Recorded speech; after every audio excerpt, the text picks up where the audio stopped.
Ed was into talent management as well. So doon po kami nagtatrabaho doon sa talent management aspect ng kanyang trabaho. Ed was a talent discoverer at siya po ang naka-discover. I started working with him kasi nakatrabaho ko siya when he discovered Pao Diaz, if you still remember Pao from Star Circle Quest. Ayan.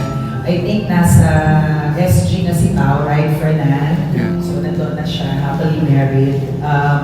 And then eventually, I got to work with Ed as well when he discovered naman dinala niya sa akin si Ada, Andrea Torres. Naalala niyo kasi, ayan, active pa rin naman si Andrea. She's now with GLA naman.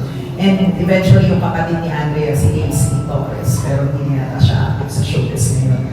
So, kagaya din ang narinig ko kanina, nung pinapakinggan ko ang eulogy ng bawat isa, Ed was really generous. Napaka-generous niya ni Ed, at saka very genuine siya. Napaka-sincere. Ako, ayan, kilala ko ni Fernan, medyo mas ako, I don't really hang out with people na namimit ko sa work. Kasi sa showbiz, sa mundo namin, hindi mo alam minsan kung sino yung totoo or kinakaibigan ka lang kasi may kailangan. Pero si Ed, I felt his sincerity, you know, his authenticity, na alam kong we would hang out kasi even outside of work, you know, kahit walang kasamang artista, yan, kami nila Fernando di dinner, nag-video okay kami, ganyan. Minsan kasama pa yung daughter ko na maliit pa siya. Ramdam ko yung sincerity ni Ed sa akin. Actually, this is not the reunion that I imagined, that I wanted. Kasi recently, nagka-chat kami ni Fernan. Sabi ko, tara, magkita naman tayo ni Ed. It's been ages, you know, it's been a while.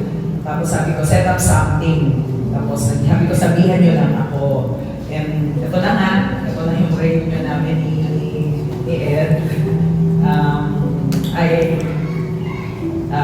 This is very sad. Nakikiraman po ako sa kanyang pamilya, sa kanyang mga malalapit na kaibigan, sa kanyang loved ones.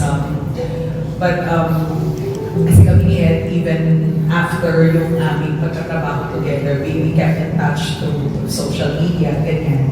And I asked after that, sana we could hang out kasi bihira yung ganung tao na namimit ko sa linya po ng aming trabaho sa industriya namin.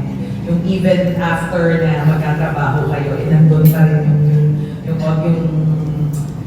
yung friendship that you have.